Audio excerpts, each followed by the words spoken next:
Welcome to the first episode of the beginner side of Live2D Beginner vs Pro. In this episode, I'll be teaching you how to rig our face movement, so your VTuber model will be able to speak and blink.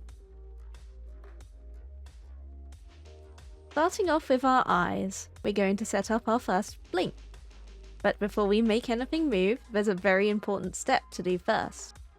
You may notice that when we select a part, this red box will appear around it. And inside of this red box is a smaller box with 4 white points at the corners. This is what we call ArtMesh, or literally a mesh around our art piece. If we click and drag one of these corners here, you'll see that it will stretch the part. But we can't work with this art mesh as it is. We need to make a better mesh for this part, so that we can manipulate it better. Here's an example of why having a good mesh matters. The blink on the right looks much better, right? Now, there's 2 ways that we can make custom mesh for our parts. Automatic or manual. Live2D has an automatic mesh generation tool, which allows us to save a lot of time over manual meshing. However, for specific parts, it may be better for us to make the mesh manually. First, I'll show you the automatic mesh creation. Select the part we want to create mesh for, eye top right, and at the top here, you'll see a button with the word Auto. This will bring up our automatic mesh generator window. You're going to see a drop-down menu under Preset here, and this is what you'll be using most of the time with this tool. You start off with 3 presets: Standard, Deformation Little, and Deformation Heavy. If we compare all 3 of these presets, you'll notice that there's variations between all 3. Notice that there's less points when using light, and more when using heavy. In general, the best way to think about our mesh is by how heavily we plan to deform our part. For our eye here, we'll be deforming it a fair amount as we animate a blink. So, we have to take that into consideration when making our mesh. Let's set this to standard and take a look at these extra settings. Here we can adjust the automatic mesh settings further. Vertices internal, outside and inside will add more points to our mesh, either outside or inside like so. Due to the size of our mesh here, we can't see the effects of changing the interval inside, but if I show you on this piece here, you'll see how it's changing. The boundary margin affects how close the mesh is to the edges of the part. If we decrease the outside here, then the outer mesh will get closer, like so. We don't need to change the last 3 settings, so don't worry about those. By adjusting these settings, we can easily make a mesh that will be suitable for our eyelid. Next, let's select our eye side here. If we try to generate our mesh, it's not gonna look great. Let's learn to make our mesh manually. To the left of the Auto tool, click on this button with the little pen. This will highlight our part, and we find ourselves in the Mesh Editing menu. Take a look at our Tool Details menu, and you'll see a bunch of new icons have appeared. We're going to go ahead and select our Lasso tool here, and circle around the current mesh. This will select all of it. Next, press Delete on your keyboard, and we have a clean slate to work on now. Time to make our mesh. To the right of the Lasso tool is the Add Point tool. We can use this to create points for our mesh. If we click in a line, you'll see that it's connecting our points as we click. Now, the most important thing to think about when making mesh is triangles. Let's outline our part here using our pen tool. Now you should see these blue lines in the middle of our outline. These lines are connections that Live2D is suggesting between points, but they aren't actually connected yet.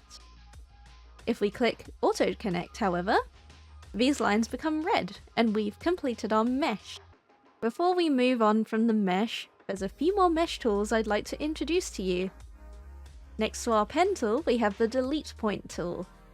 We can use this to delete single points on our mesh, just in case we make any small mistakes. But bear in mind that we can also use the Selection tool to move any points of the mesh too. Next up, we have the Eraser. This one's pretty self-explanatory. We can erase large amounts of mesh with this one. This one here is the Add Points tool. If we click and drag across our mesh with this, you'll notice that it adds more mesh points on the inside for us. This can be useful if we want to quickly add more points to the inner part of our mesh. Finally, we have the Stroke Mesh Mapping tool, and I absolutely love using this one. We can draw a line like so, and it will create a mesh along the line we drew. We can adjust the line of the mesh by clicking and dragging the line. We don't have to worry about getting it perfect when you first draw it. Let's fit the green line to the center of our part. Now we need to look at our tool settings and scroll down until we see the mesh mapping settings. Mesh width adjusts the width of our mesh. We need to make ours bigger to fit our part, so let's go ahead and increase this. Repeated density increases the amount of points along our mesh. A lower number will increase the amount of points. We have 3 options for number of vertices in mesh width. 1 makes our mesh just a single line, 2 is our default, which we'll use here, and 3 adds another line of mesh to the middle. You will likely find yourself changing this to suit the part you plan to mesh in the future. We also need to click to invert the mesh so it better suits our part. Finally, as our part gets smaller on one side, we need to adjust our mesh accordingly. When we mouse over the mesh, you'll notice 2 yellow circles at the ends of our mesh. If we hold Ctrl and drag the yellow circle, we can reduce the size of this side of the mesh. And now we've easily made our mesh. Let's make mesh for all of our eye parts.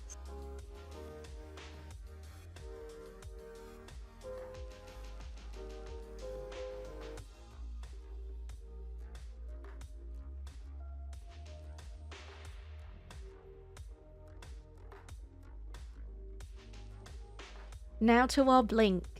Let's start with our right eye. It's important to note that when we're rigging VTuber models, the left and right is from the model's perspective. So basically, it's flipped from our perspective. Let's select our eye top right and find the parameter called IROpen. We need to create 2 keyforms on our parameter for our part, which we can do by clicking this button with the 2 green dots. Let me quickly explain what a keyform is. They're basically like keyframes in animation. If we edit our part on our keyform at 1, and then drag it to 0, you'll see that it's saved our edited position at 1, but kept the default form at 0. This is how we achieve our movement for tracking in Live2D. So, for our blink, we want our eye to be open at 1, and closed at 0. So, let's set our eye open right parameter to 0 first. We have a variety of options to manipulate our mesh. For most of our eye parts, we can use a deform path. With this, we can place points along our mesh like so. We can also add additional points by simply clicking anywhere along the line too. And you can click and drag the points we have to adjust their position. If you need to remove any points, let's say we added too many by accident, then we can use the Delete Control Points tool and click the points we don't need. We want this path to follow the general shape of our part. Now that our path is set up, we can go back to the arrow tool. If we try to adjust our points now, you'll see that it will also affect our part. When our eyes are closed, our eyelids should come down and flatten. We can grab the middle of our red bounding box and move this down. Then, we can adjust our deform path to adjust the shape of our eye top. And done! Now, when we move the parameter slider, you'll see the part moving. We're gonna need to repeat this with our eyelashes, eye side, and eye white. Our eyelashes are similar to our eye top. We can add a path along it like so, and use this to adjust it down to the eye closed position. We do the same with the eye side. However, the lower side of this curves upward into the upper eye part. Finally, for our eye white, we're going to drag the top part of the red bounding box down until it's squashed down with our eye top. You'll notice that we don't need to adjust the iris as it's clipped to the eye white. And now, our blink is done. Now we need to rig our eye smile. This part is super simple, but basically, when we smile, our cheeks move the lower part of our eye upward. Select our eye parts and make 2 keyforms on eye right smile. We want this set to 1. We need to set this up for both eye open and eye closed. Let's do open first. Make a deform path along our eye lower and pull the middle of this upwards, like so. Next, select our eye white, and we want to adjust our mesh to make sure it's following our eye lower. That's all for eye open. Making our eye smile for when our eye is closed is actually much easier than you might think. Select all of our eye parts and find the modeling menu at the top left. We're going into Temporary Deform Tool and Temporary Path Deformation. This works very similarly to the Path Deform tool I introduced earlier. However, we can use this to deform several parts at once. The only drawback to this tool is that it is temporary, meaning our deform path will disappear after we finish our deformation for this keyform. All we need to do is create 3 points along our closed eye, and then drag the middle point up and adjust the sides to make our eye look as if it was smiling. All done. Don't forget about our eyeballs. Right now they're just staring forward constantly, but we want them to move around, right? Let's select our iris, pupil, and highlight together and create 3 keyforms on eyeball X. When our eyeball X is at 1, we want all these parts to move to the right. And at -1, we want them to move to the left. So now, we can look sideways. Create 3 more keyforms on eyeball Y, and similar to eyeball X, but this time we move everything up at 1 and everything down at -1 to look vertically. But we're not quite done yet. We have these parameters linked. You'll notice that it's sort of resetting at certain points. That's because we don't have it set up for these corner points where these 2 parameters are interacting with each other. But we can make Live2D do the work for us. Let's open up the parameter menu here and find Synthesize Corners. Double check that we have the 2 parameters we want here and click OK. Now if we try this again, it's all working nicely. Let's move on to our mouth rigging. This is basically our lip sync for the model, so when we talk, our model will talk. I'll be rigging a simple yet effective mouth here, so it won't be overwhelming for new Live2D users. First, let's create our mesh for our mouth parts. One thing to point out specifically with our upper and lower lip mesh, I recommend using the stroke mesh mapping tool along the line of our lip, as we'll be deforming these a lot. For the skin part of the lips, we can just use very simple mesh like this. We also need to create a deform path along both of our lips. Now to the fun part. Select our lower lip and create 2 keyforms on the mouth open parameter. We're going to drag down our lower lip so it reveals the inner mouth part like this. You'll notice the skin goes below our chin, so we'll need to adjust our mesh here to make sure it's staying above our chin. Now, if we look at this parameter in action, we have a basic mouth open. But we can't just have our mouth open and close like this. We need expression, right? This is where mouth form comes in. We're going to make our mouth smile and frown. Create 3 keyforms on mouth form for both the upper and lower lips. We're going to use our temporary deform path again, so we can adjust both parts at the same time. Set our mouth form to 1 and select the temporary deform path. We need to deform the corners of our mouth upward to make it look like a smile.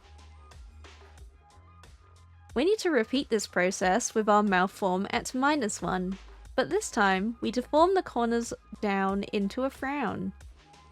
Now we have a happy and sad expression. Next, we need to repeat this when our mouth is fully open. Let's link our mouth open and mouth form first. We can do this by clicking this link icon on the left side of the parameters. Now, when we move the parameter around, you'll see that it's showing both interacting with each other. We need to set up the top left and top right corner, so when mouth open is at 1 and mouth form is at -1 and 1 respectively. Let's start with our smile. We need to adjust our upper lip into a smile first, like this. And make sure our lower lip isn't disconnected from the upper lip. We should also move our lower lip up a little bit. And there, we have our big grin. For our frown next, we need to adjust our upper lip down like this. Once again, make sure to adjust our lower lip to stay connected to our upper lip.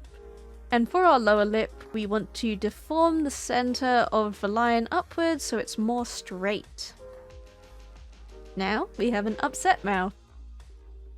We do also need to adjust our open neutral mouth though. We still have it on the default mouth opening, but we want this form to be more of an O shape. Let's deform our upper and lower lip into an O shape. We want to keep the connecting point between our lips at around the halfway point, like this.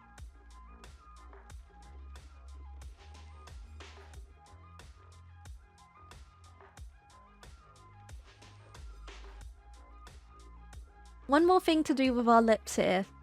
With our upper and lower lips selected, we want to select our linked parameters and click the Create Free Keyform button here.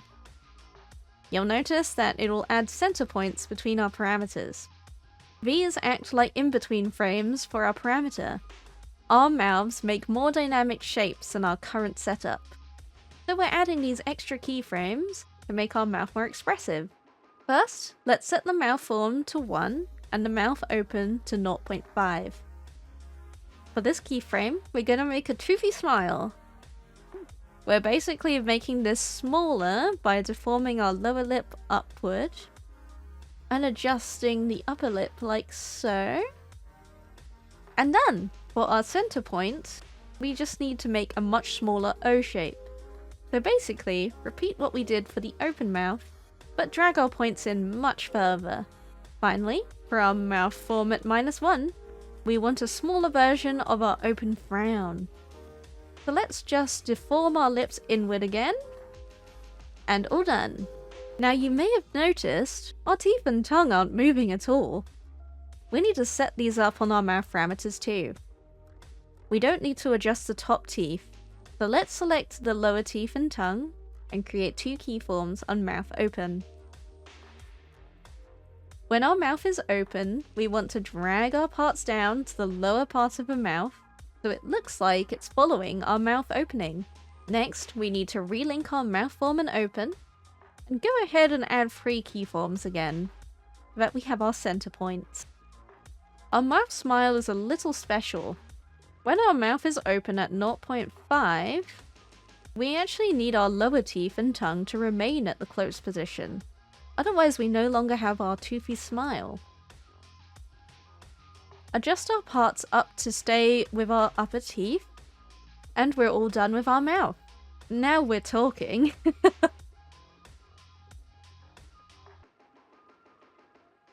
The last part of our face rigging, the eyebrows. You might notice that we have quite a few eyebrow parameters. Don't worry though, these aren't as intimidating as they look. We can actually delete our brow X parameters, as we won't be using those for this model. Let's select our right eyebrow and create a mesh. We also want to make a deform path around our brow like this. We'll start with our eyebrow form. Find brow R form and create 3 keyforms. Let me quickly explain what we want our brow forms to look like. We want our brows to make both a surprised and angry expression. For our surprised expression, we want to set our parameter to 1 and use our deform path to pull the middle and inner part of our brow upward. So now they're raised. For our angry expression, we set our parameter to -1 and drag the inner part of our brow downward instead. So now it looks like we're furrowing our brow. That's all we need to do for our brow form. Next up is our brow Y and brow angle. We're going to create our first warp deformer. Select the warp deformer on the top hotbar right here, and it will pop up with a window. We don't need to worry about everything on this window, but here's a few important things to bear in mind. Always name your deformers. Find the name box here, and let's name this to brow Y/angle, so that we know what we've used it for in the future. We're also going to need to make sure that Consider Child Keyforms is selected next to the size here. This will make sure that our deformer creation is accounting for the movement of our brow form that we already set up. Otherwise, it'll make it too small. Click Create, and we have our first warp deformer. We'll be using a lot of warp deformers as we create our model, so I suggest familiarizing yourself with them. We can click and drag any of these green points to literally deform the part contained within the deformer. So, we can use these to create our movement, much like deforming the ArtMesh directly. The advantage of using warp deformers is that you can create as many warp deformers as you need for any given part. Unlike the ArtMesh, we want to avoid using more than 2 parameters per part wherever possible, so creating a new warp deformer is very useful. Select our warp deformer and create 3 keyforms on brow RY. This is super easy. All we need to do is set this to 1, grab our red bounding box here, and drag it upward. Then at -1, we drag it down. And it's really as simple as that. We also want to create 3 keyforms on brow R angle. This one's also easy. At 1, we want to go to the corner of a red bounding box here, till you see the cursor change to a rotation. Then, we rotate this a little bit counterclockwise. We do the same at -1, just rotate it clockwise instead. And much like our eyeball X, Y, and mouth, we also need to synthesize the corners for our brow Y and angle. And done! But wait a minute, we only set up the right side of our eye and eyebrow. What about the left side? We can actually copy and reflect over our parts, so that we only need to set up one side manually. We want to select all of our right eye parts and our eyebrow right. Copy everything using Ctrl and C on your keyboard. Then paste it using Ctrl and V.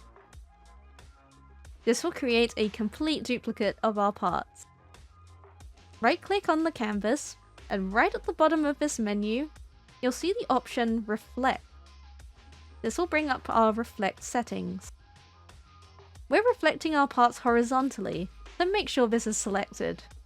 You'll notice our parameters in this selection box here. We have the option of also reflecting the motions of our parameters too.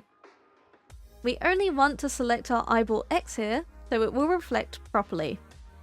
Click OK, and it will reflect the parts for you. You may run into the issue where it's not aligned properly, like this. If this is the case for you, we'll need to create a deformer above all of our parts. This is only temporary, so don't worry about naming it. We can use this newly created deformer to reposition our parts to where they're supposed to be. I like to use the unrigged left eye as our guide, and that's about right. Now we can delete the temporary deformer and our left eye parts that we no longer need. And it's all done. Now our face is all set up. You can blink, smile, talk, and even express yourself with your brows. Let's quickly go over what we learned in this episode. We learned how to create mesh both automatically and manually, and using our mesh to deform parts for our first movements. You now also know how to make your first blinks and lip syncs in Live2D, arguably the most important steps to creating a model. We also introduced warp deformers, and I recommend playing around with those some more before moving on to the next episode. Get familiar with them. The next episode will cover the pro side of rigging the face. If you feel like you're ready to take the next step, I'll be explaining how to make your face rigging much more expressive. If you're continuing the beginner track, look forward to your introduction to physics. as I teach you all about hair physics. Thank you to my Ko-Fi members for supporting the channel, especially our super shiny treasures, Hoxan. If you'd like to support the channel, please check out my Ko-Fi link in the description below. Take care and have fun in Live2D.